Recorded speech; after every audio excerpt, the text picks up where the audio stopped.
परीक्षित, एक बार अपनी प्रजा की स्थिति जानने के लिए भगवान श्री राम रात में वेश छुपा करके अन्य वेश में घूम रहे थे। उसी समय भगवान श्री राम के कान में शब्द पड़े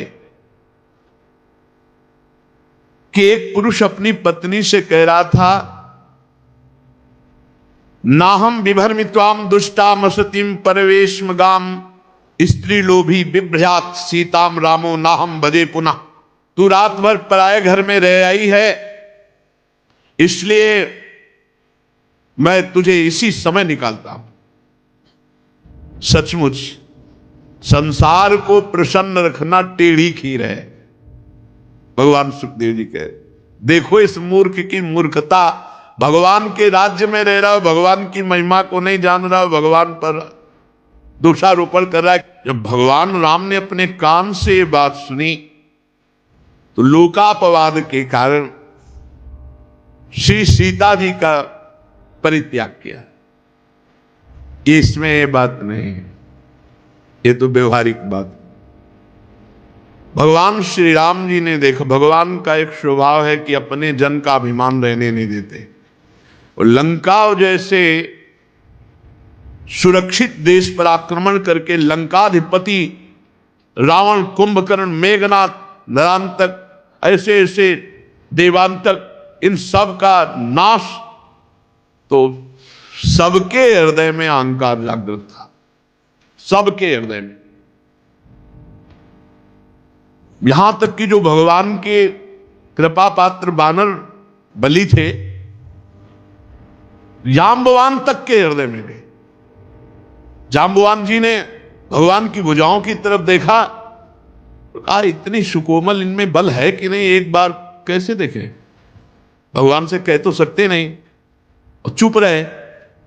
मार घूसो, कई दिनों तक पिटाई की थी भगवान ने कृष्णावतार में। कृष्णावतार में गुफा के अंदर कई दिनों तक पिटाई जाम्बवान की थी। और एक तो बलराम जी से भिड़ गया, राम जी का पार्षद जो बंदर था, द्विविध मयंद नील नल अंगद गद विकटास दधिमुख केहर निसट सठ जामवंत बलरास, ये सब कपि सुग्रीव समाना, ये महान बलशाली थे।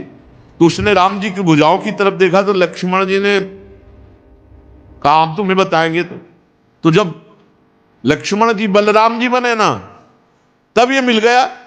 तो लक्ष्मण जी के रूप में तो दंड नहीं दिया, क्योंकि भगवान का शासन था, भगवान बड़े भ्राता थे, यहां बड़े भाई बन के आए।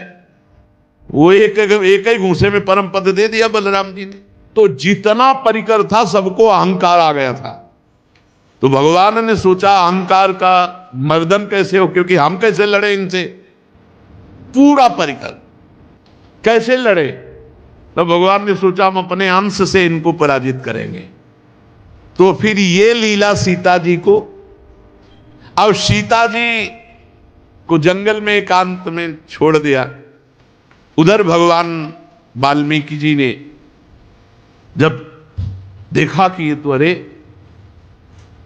चक्रवर्ती सम्राट महाराज दशरथ की कुलवधू सीता जो इस समय गर्भवती, ये सारा केवल अहंकार दूर करने का खेल था।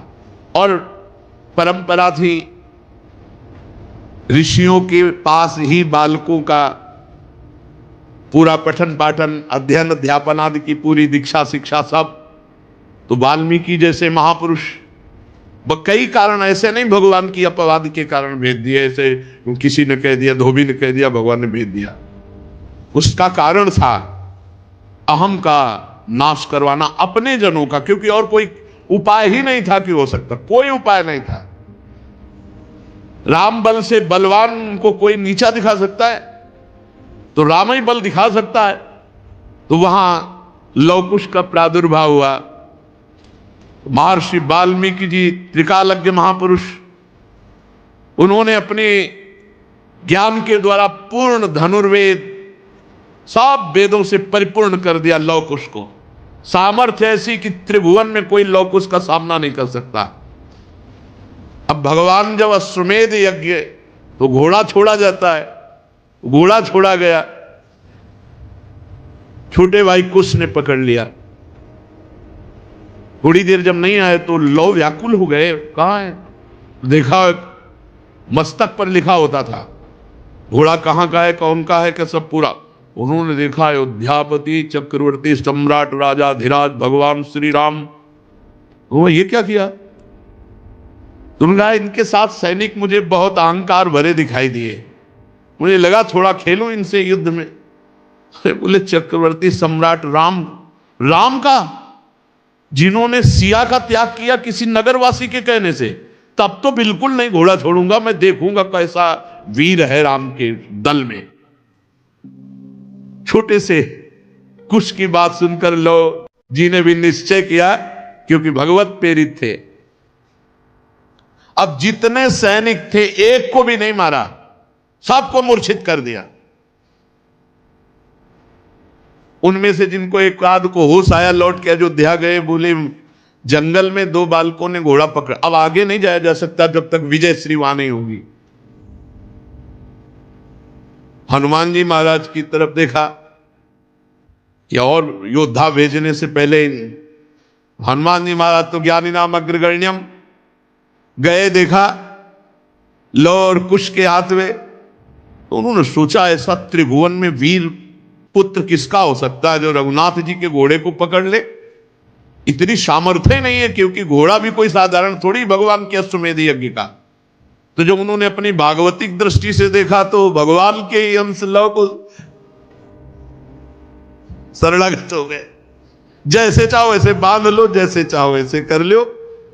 जब ये खबर गई कि हनुमान जी को बालकों ने बांध लिया, तो पूरी अयोध्या में हाहाकार मच गया, पूरे वीरों में हाहाकार मच गया कि मेघनाथ ने गलती की थी, मेघनाथ ने गलती की थी, ब्रह्मास्त्र से बांधा। तो हनुमान जी एक बार तो सोचे, पर उनका ब्रह्मास्त्र की रक्षा करनी चाहिए, मर्यादा रखनी, इसलिए बंद गए। और क्या मर्यादा रखी? जब सभा में गए और जब पूंछ में आग लगाई गई तो ब्रह्मास्त्र अपने आप छोड़ के अंतर ध्यान हो गया। ब्रह्मास्त्र हनुमान जी को बांध सकता है क्या?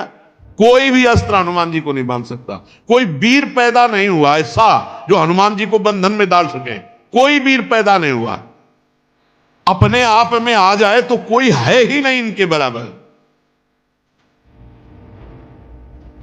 हनुमान जी को बांध लिया, शत्रुघ्न भरत लक्ष्मण सब तमा उठे। राम जी ने कहा एक एक जाओ। अच्छा जे भी कहा भैया कोई अयोध्या की तरफ से आ रहा है। बोले सांवले रंग के हैं। बोले राम जी तो नहीं, श्री राम भी तो नहीं, बिल्कुल सावधान युद्ध के लिए एकदम। बोले राम जी जैसे लग रहे हैं लेकिन राम जी तो नहीं, क्योंकि उनकी गंभीरता अलग दिखाई देती। परिचय जब इनका परिचय पूछते तब वो कहते वन देवी का पुत्र लवकुश हूं। सीता जी नाम उच्चारण नहीं करते थे। वन देवी का पुत्र हूं, लवकुश नाम है। आपका क्या परिचय है? अयोध्या नरेश महाराज राजा धीराज श्री राम के अनुज। तो फिर बातें क्या बनाते हो? सामर्थ्य है तो युद्ध। तो वहां के सब लोग हारे थे कि एक तो इतने गुलाबी गाल, छोटे छोटे अधर, ऐसी बातें कि सब उसी में लुट जाते। और दूसरी बात, इतना कड़ुआ बोलते थे कि सबको लगता कि इन बालकों में इतना बल कैसे आ गया। एक को भी नहीं होश में रहे, मारा एक को नहीं, पूरे रामादल में किसी एक को भी प्राणघात अस्त्र नहीं चलाया लवकुश ने। और जब शत्रुघ्न जी, भरत जी, लक्ष्मण जी ये दिव्यास्त्र संधान करते, महर्षि वाल्मीकि जी की मंत्र कवच रक्षा, सब अस्त्र शांत हो जाते। तो सबके होश खराब थे कि कोई अस्त्र काम नहीं कर रहा और इनके हर अस्त्र हमारे ऊपर काम कर रहे हैं। सबको अंततो गत्वा भगवान पूरे सब रामादल के परिकर को परास्त करा कि जब आप आए तब जो स्वरूप लवकुश की विद्वता का, ज्ञान का प्रकाशित हुआ कि एक बार भगवान को भी चुप कर दिया। गर्भावस्था में वन देवी का त्याग। एक बाहरी व्यक्ति के कह देने से क्या आप अपनी प्रिया के हृदय की बात नहीं जानते?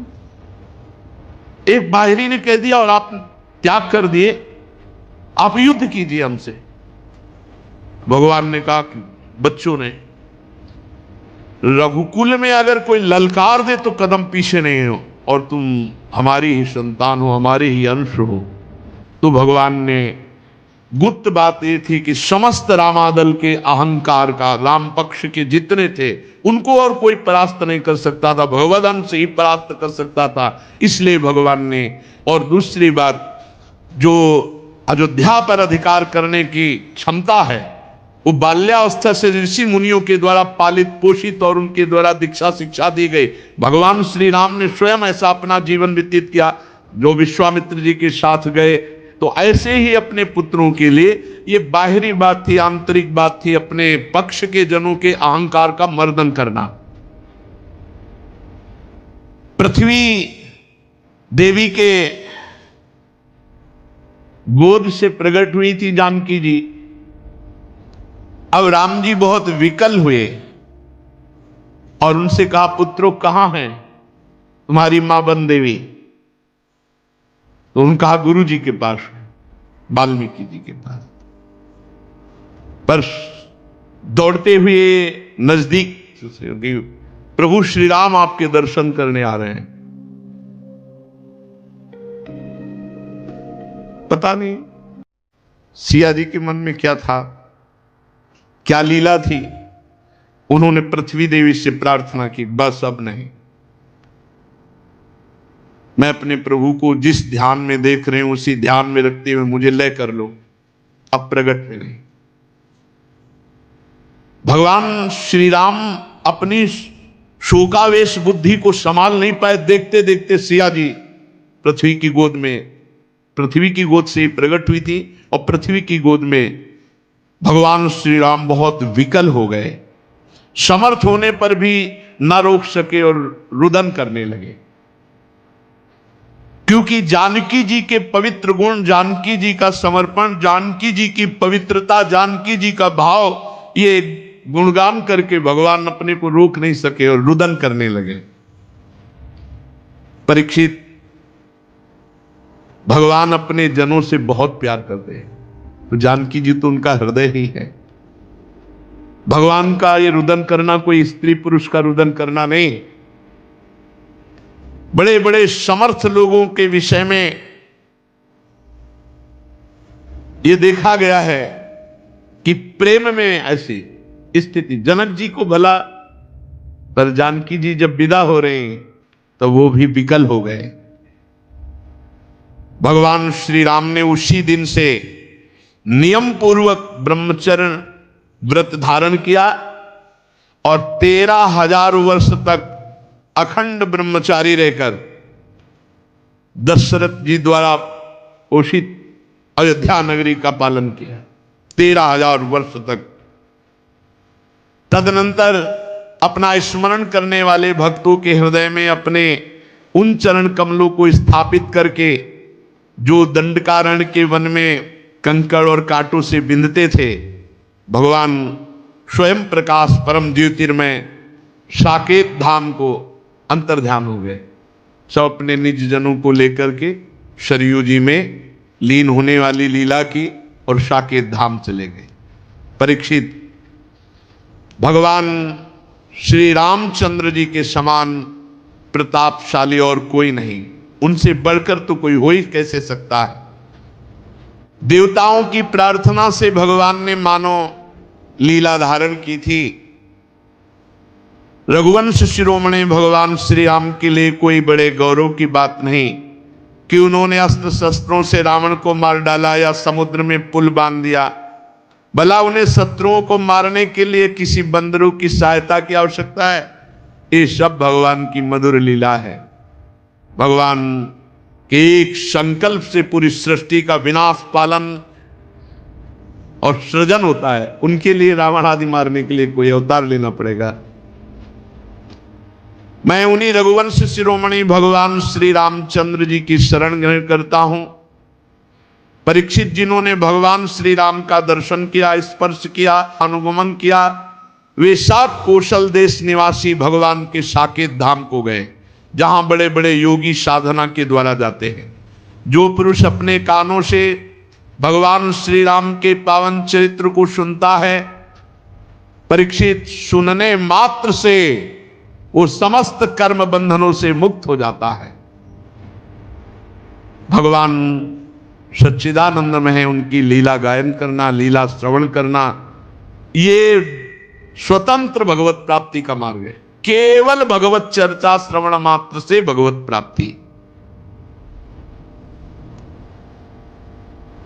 भगवान श्री राम, भगवान श्री कृष्ण और भी भगवान ने जो अवतार धारण किए, ये धारण ही अपने भक्तों के लिए किए कि उनका पावन जस गा गा करके समय व्यतीत करना और अंत में भगवान के दिव्य धाम में जाना। तो अपना एक भी मिनट व्यर्थ ना जाए। रोज सत्संग मिल रहा है तो उठते बैठते चलते फिरते क्रिया सहित या क्रिया रहित हमारे अंदर नाम चलता रहे। हमारा मन न लगे तब कोई भगवान के चरित्र पढ़ने लगे, भक्तों के चरित्र पढ़ने लगे।